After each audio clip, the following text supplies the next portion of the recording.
حضرت نعمان بن بشیر رضی اللہ تعالیٰ عنہ بیان کرتے ہیں کہ رسول اللہ صلی اللہ علیہ وآلہ وسلم نے غار والوں کا تذکرہ کرتے ہوئے فرمایا کہ ایک غار میں 3 آدمیوں نے پناہ لی۔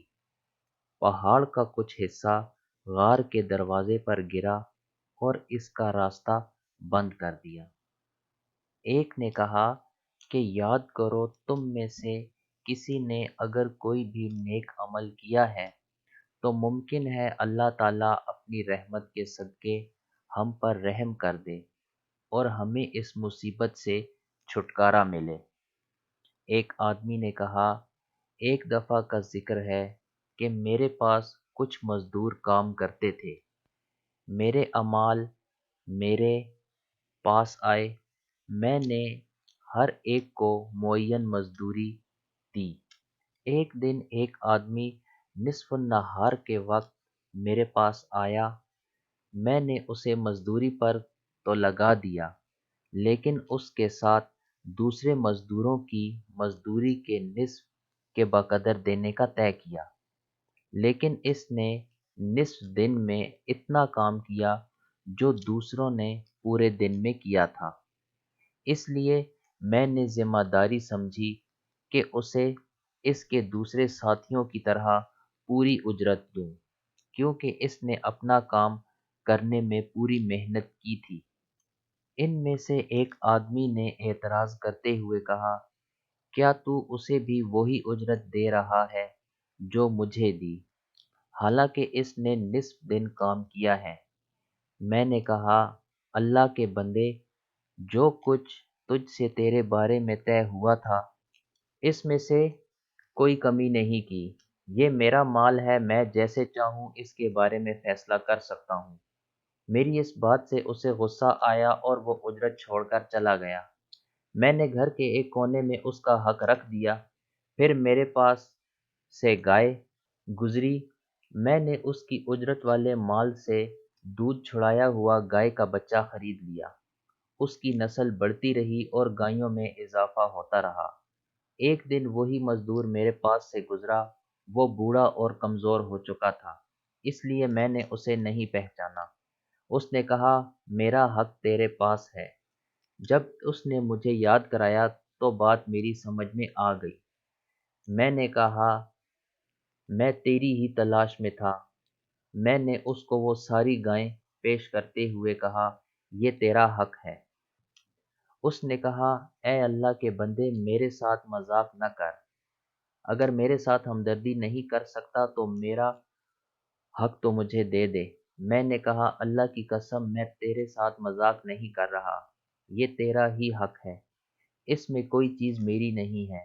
سو میں نے سارا مال اسے دے دیا۔ اے اللہ، یہ نیکی میں نے تیری ذات کے لیے کی ہے، اگر تو اس سے ہمارے لیے گنجائش پیدا کر۔ اس دعا کی وجہ سے پتھر اپنی جگہ سے اتنا سرک گیا کہ باہر کا ماحول نظر آنے لگ گیا۔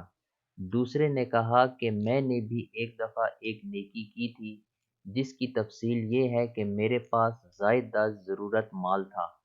لوگ قحط میں مبتلا ہو گئے۔ ایک عورت میرے پاس کچھ مال طلب کرنے کے لیے آئی۔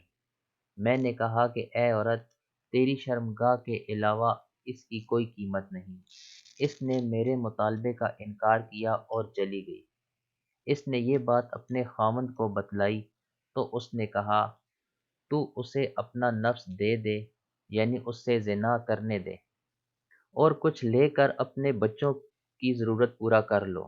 وہ آئی اور مجھ پر اللہ تعالیٰ کی قسم کھائی، لیکن میں نے پہلے کی طرح انکار ہی کیا اور کہا، پہلے اپنا نفس فروخت کرنا ہوگا، یعنی پہلے میرا مطالبہ ماننا ہوگا۔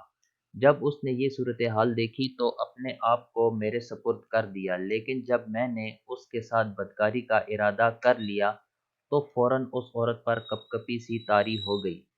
میں نے پوچھا، تجھے کیا ہو گیا؟ اس نے کہا کہ مجھے اپنے پروردگار سے خوف آ رہا ہے۔ میں نے اس سے کہا، تو تنگ دستی کے باوجود اللہ سے ڈرتی ہے اور میں خوشحالی میں بھی نہیں ڈرتا۔ پس میں نے اسے چھوڑ دیا اور ننگا کرنے کے جرم میں جو کچھ مجھ پر عائد ہوتا تھا میں نے اسے دے دیا۔ اے اللہ پاک، میں نے یہ نیکی تیری ذات کے لیے کی تھی، ہمیں اس چٹان سے نجات دے۔ اس دعا کی وجہ سے وہ مزید ہٹ گئی، حتیٰ کہ وہ آپس میں ایک دوسرے کو پہچاننے لگ گئے۔ تیسرے نے کہا کہ میں نے بھی ایک نیکی کی تھی جس کی تفصیل یہ ہے کہ میرے والدین بوڑھے تھے اور میرے پاس بکریاں تھیں۔ میں اپنے والدین کو کھانا کھلاتا اور دودھ پلاتا تھا اور اپنی بکریوں کی طرف لوٹ جاتا تھا۔ ایک دن بارش کے باعث وقت پر نہ لوٹ سکا اور مجھے وہیں پر شام ہو گئی۔ جب میں گھر پہنچا، برتن لیا، بکریوں کا دودھ دوہا اور اپنے والدین کے پاس لے گیا، لیکن وہ میرے پہنچنے سے پہلے سو چکے تھے۔ ایک طرف انہیں بیدار کرنا مجھ پر گراں گزر رہا تھا اور دوسری طرف اپنی بکریوں کو یوں ہی بغیر حفاظت چھوڑنا پریشان کر رہا تھا۔ بہرحال میں برتن تھامے ان کے انتظار میں بیٹھا رہا، حتیٰ کہ وہ صبح کو بیدار ہوئے اور میں نے ان کو دودھ پیش کیا۔ اے اللہ، میں نے یہ نیکی تیرے لیے کی تھی، تو اس چٹان کو ہٹا دے۔ سیدنا نعمان کہتے ہیں کہ گویا میں یہ الفاظ اب بھی رسول اللہ صلی اللہ علیہ وآلہ وسلم سے سن رہا ہوں۔ اللہ تعالیٰ کے حکم سے پتھر غار کے دہانے سے ہٹ گیا اور وہ سب صحیح سلامت باہر نکل گئے۔